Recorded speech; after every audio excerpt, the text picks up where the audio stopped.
Shot in 4K ultra high definition. Your number one source for local news. WRAL News. Coverage you can count on.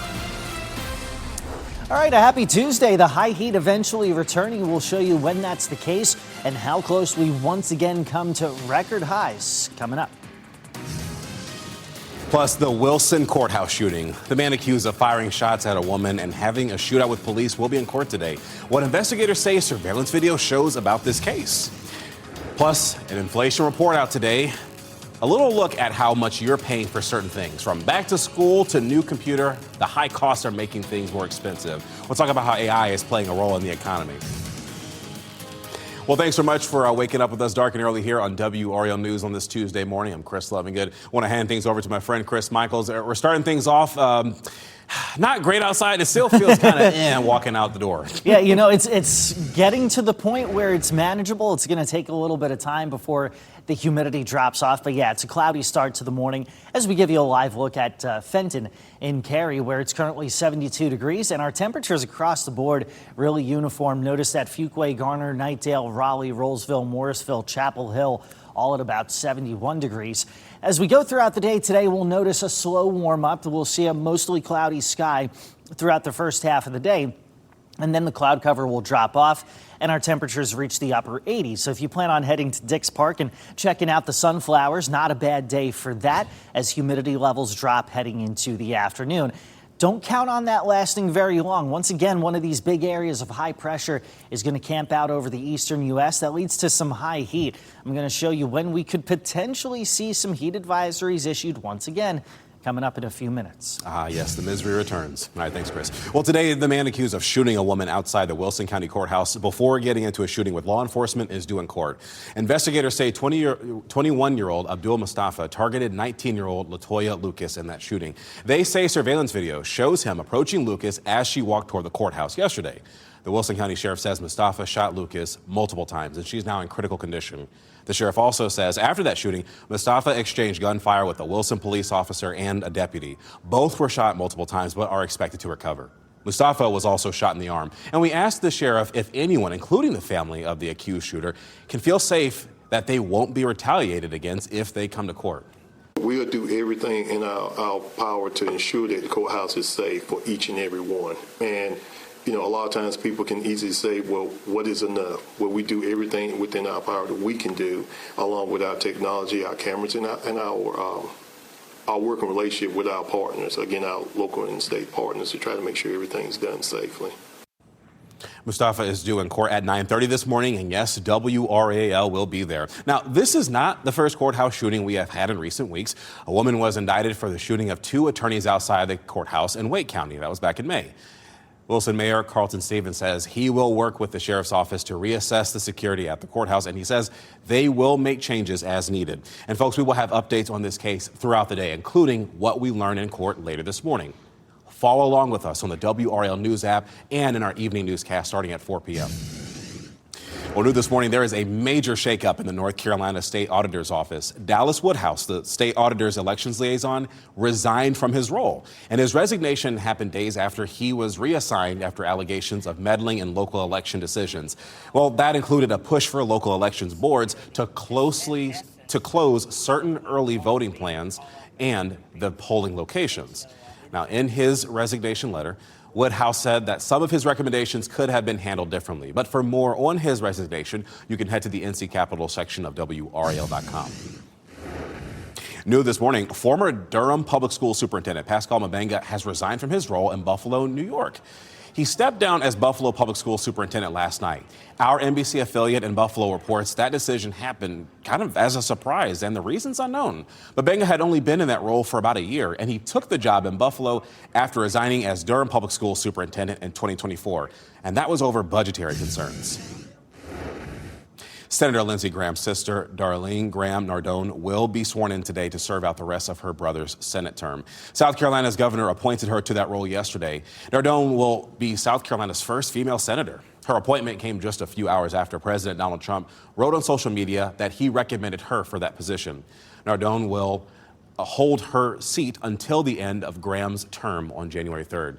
Under South Carolina law, candidates who want to run for Graham's seat have 1 week starting July 21st to file for a special primary election. That will be held August 11th. And Alabama Senator Tommy Tuberville says that one of his former staffers is the person who called 911 for Graham. Tuberville says that Graham called the staffer and said that he was experiencing chest pains. The staffer who was working for Graham called 911 after Graham said that he hadn't yet.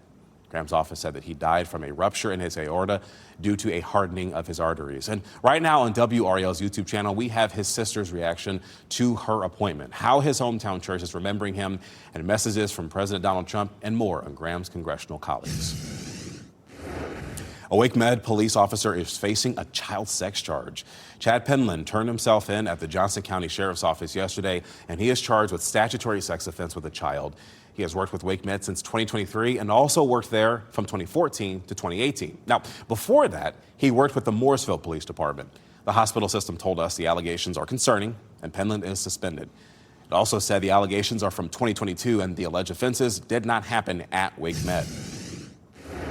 Well, today we're going to get new information about how inflation is affecting the prices you pay for things. Uncertainty about the war in Iran is among the factors playing key roles in the economy. Let's bring in Kelsey Coffey. She joins us live to talk more about this. Kelsey, economists say construction on new data centers, that is also what is driving up costs.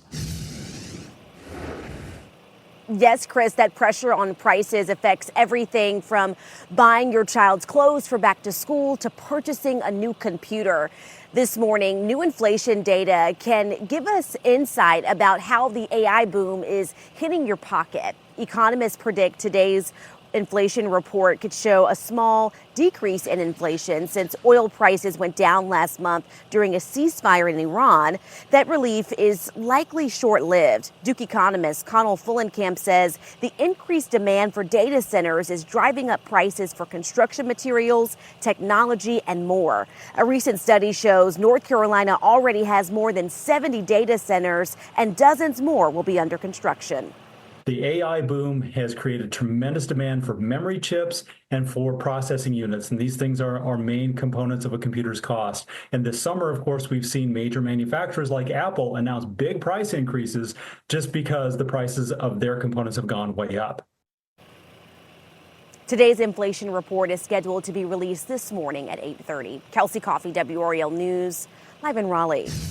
A man who was shot and killed by an ICE agent in Maine was not the target of an arrest warrant. That's according to the office of Senator Angus King. A vigil was held last night to remember the 26-year-old Colombian man who died in that shooting. Two rights groups say that he was organized to work in the U.S. and authorized, I should say, to work in the U.S. and had been issued a Social Security number. The Department of Homeland Security said ICE was conducting surveillance on the last known address of an undocumented immigrant, and they say that a man got into a car and tried to drive away, and an officer fired his weapon, quote, fearing for public safety. The agent has been placed on leave, which is standard protocol. Well, today we'll get an update on the water supply at Falls Lake. And that's as we're in this drought right now, right? Well, recent rainfall has raised the lake levels about a foot since last Wednesday, but the lake remains 10 feet below where it was this time last year. Until the water supply improves significantly, restrictions will stay in place for Raleigh water customers. The U.S. Army Corps of Engineers will give its weekly report about that water supply, and that is this morning at 10. You can find a more in-depth discussion on this drought on the WRAL YouTube channel. That includes the current water restrictions in place, the violations given out so far by the city of Raleigh, and the drought's impact on our humidity. The State Fire Marshal's office reports that fireworks caused nearly $4.5 million in property damage on the 4th of July. 3 people from fireworks-related causes, including a child, in our area. We're talking about a 7-year-old boy in Dunn who died in his apartment after a firework came through his window and sparked a fire. A woman was arrested in connection. Brittany Armstrong is that woman, charged with involuntary manslaughter. Well, the city of Raleigh says more expensive parking rates will go into effect next month, and it'll go up 25 cents for metered spots.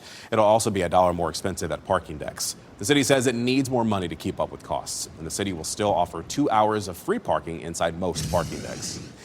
All right, tonight's Mega Millions jackpot is up to $637 million.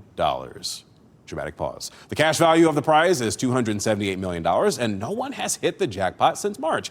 You can watch tonight's drawing right here on WRAL just before our 11 p.m. newscast. If you don't see me tomorrow, well, you'll know why.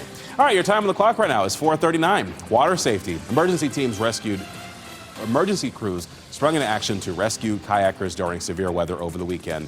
the measures that you should be putting in place in order to be safe in the rough conditions. And against the merger, a dozen states want to block Paramount's purchase of Warner Brothers Discovery. What the new lawsuit could mean for the company's future.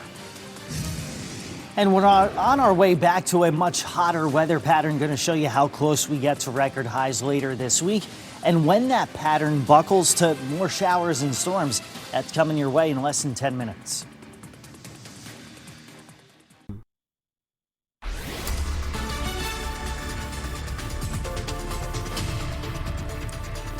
.443, a look at the past 7 days of rainfall, and certainly been helpful, but it took 9 to 10 months to get into this drought. It's not going to take 1 week to completely get rid of it. But in the meantime, we'll take some of the rain that we've had. Some of the highest totals over the past week have ranged between 4 to 8 inches of rain.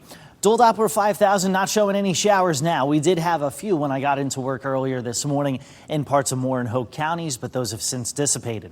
As we go throughout the day today, we'll see clouds gradually dissipating from north to south, and that'll allow our afternoon high temperatures to reach into the middle to upper 80s. We've hit 90 degrees so far 38 times already this year, and we're about to add to that tally starting with tomorrow. But I'll show you which parts of the area could wind up adding to the 100-degree tally. That's coming up in less than 5 minutes. Well, the U.S. carried out strikes overnight against Iran for the third night in a row. And President Donald Trump says the U.S. is in control of the Strait of Hormuz. U.S. Central Command announced the strikes early yesterday evening. And Central Command says the goal is to weaken Iran's ability to strike commercial ships in the strait. President Trump says the U.S. will be reimposing its blockade of Iranian ports. And he's also proposing a 20% toll on cargo going through the waterway for protection.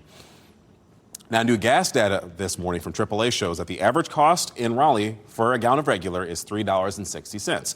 In Durham and Chapel Hill, it's $3.59, and in Fayetteville, it's $3.52. Now, mind you, these numbers are all slightly down from yesterday.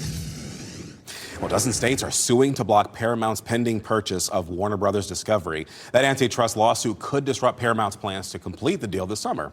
California's Attorney General says the merger would lead to higher prices, lower quality, and less content for film and television. In a statement, Paramount says the deal will create a company that is better positioned to compete and generate premium content. And a federal judge says President Trump acted in bad faith and tried to manipulate the court system when suing the IRS. That case was centered around a former IRS contractor who leaked President Donald Trump's tax information. The judge says the lawsuit disregarded DOJ policies, and she is ordering sanctions for the attorneys who filed that complaint. A spokesperson for the president's private legal team pushed back on this assessment, saying that the case was about accountability. 3 elementary schools in Wake County will get emergency repairs to fix issues, including significant cracking. Engineers say the worst issues are at Creech Road Elementary. They say students can't be inside the building until the repairs are finished. Davis Drive Elementary in Cary and Durant Road Elementary in Raleigh had similar issues, but it's not clear how long the repairs will take or how much they will cost. Well, the biopharmaceutical company AbbVie will get an incentive package for investing in Durham County. Last night, county commissioners gave the county manager approval to move ahead with a $15 million package. AbbVie plans to add up to 730 jobs in Durham County. And commissioners say this investment will be historic for that county. In Johnston County, we're learning new information about a weekend water rescue on the Neuse River. 4 people, including 2 young boys, were rescued from the water. That was near Wilson's Mills around 10:30 Sunday night. Nearly 50 first responders rushed to that scene, including 4 swiftwater rescue teams. The rescue happened despite the tough conditions that the first responders faced. A lot of lightning, a lot of trees are coming down, and they said at one point that the river rose about 4.5 feet, I believe is what the measurement that they gave us. You kind of think about it, but it goes to the back of your mind quick because you still have a task to do, and that's what we're all there for. Now, no one was injured, and first responders say this is a reminder to always take precautions before getting on the water. That includes knowing where you are and having a way to alert someone when you are in trouble. This isn't me trying to be dad here, but our meteorologists talk about this all the time. When you see the inclement weather, when you know that things are going to be kind of dicey in the water, you should not enter it, Chris. I know that's something you try to preach whenever you can.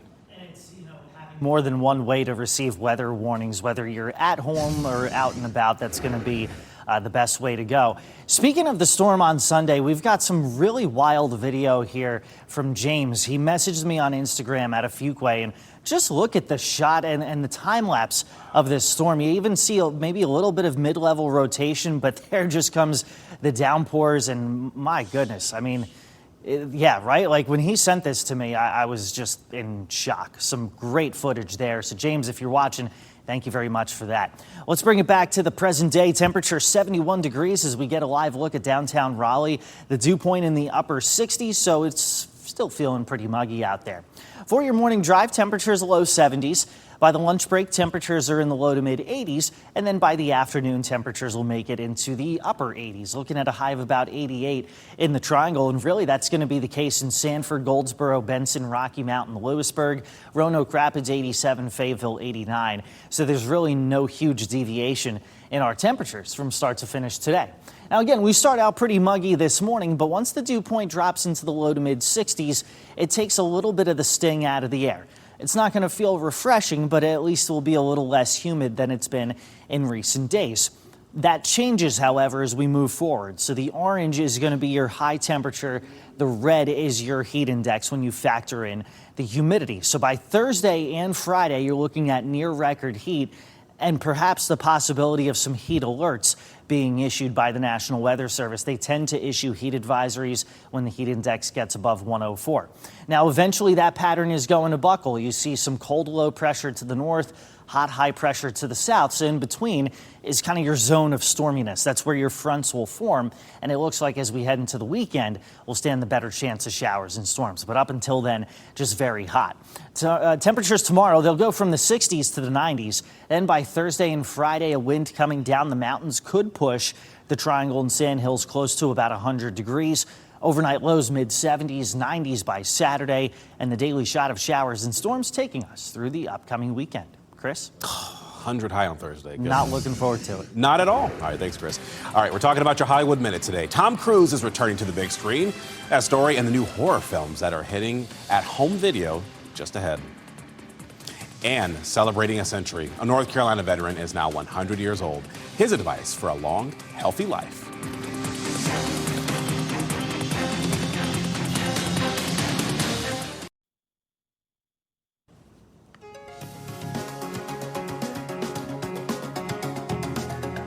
Time on the clock is 4:53, and we are dark and early here, getting you a live look at Rocky Mount Mills this morning. Kind of muggy when you hop out the door there. Things are going to get a little higher in the upper 80s today. Chris Michaels will have you another look at your forecast coming up in a bit. All right, Tom Cruise is returning to the big screen, and you can get 2 horror hits on home video. David Daniel has those stories in today's Hollywood Minute. Digger here got us into this mess, and Digger's gonna dig us out again. Well, let's go. Here's your first look at Tom Cruise as Digger. He plays the world's most powerful man trying to save humanity from a disaster he caused. John Goodman co-stars in the dark comedy from Oscar-winning filmmaker Alejandro Iñárritu, which opens in IMAX and other theaters October 2nd. All these rooms, this place builds them. It's like a maze. It just goes on and on. Sometimes I'm scared I'll get lost. Now you can get lost in this year's 2 surprise horror hits at home. Tuesday, Back Rooms debuts on digital platforms for sale and rental, and Obsession arrives on Blu-ray and DVD. Between them, the low-budget films have grossed nearly $800 million worldwide. In Hollywood, I'm David Daniel. All right, so check this out. A World War II veteran from North Carolina celebrated his 100th birthday this past weekend. Jim Meadows was born and raised in the western part of the state. He has lived there all his life, except for the years he served in the military during the war. One of Meadows' sons said that he grew up during the Great Depression and served as a firefighter in Nagasaki, Japan, after the atomic bomb was dropped in 1945. It's a blessing to have my family here and all my friends, and this band that you're fixing to play here, I hope you will listen to that. And I hope, praise the good Lord above, I'm here next year. Meadows' advice for making it to 100, behave yourself, keep a good character, and thank the Lord for each day. And Wake County Park is shutting down for needed maintenance. The Marla Doro Park in Cary will temporarily close from July 20th until August 7th. That includes the Kids Together playground. During the park-wide maintenance project, all park amenities will be off limits, just so you know. And this week, Franklin County is hosting a pair of town halls to discuss ways to improve child care. The events are today and Wednesday at 6:30 p.m. at the Youngsville Library. And the goal is to identify areas for improvement and map out future strategies for child care in the county. One of the main areas of focus is on accessibility.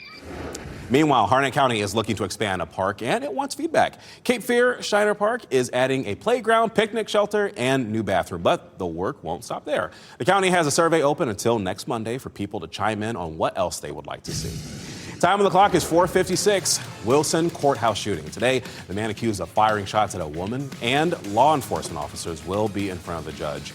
What investigators say surveillance video shows about that case. And pressure on prices. This morning, a new economic report on inflation. It's coming out. How AI is playing a role in rising costs. And student loan uncertainty. Time is running out for federal borrowers to switch their repayment plans. So, Five on Your Side will break down the concerns over the added expense.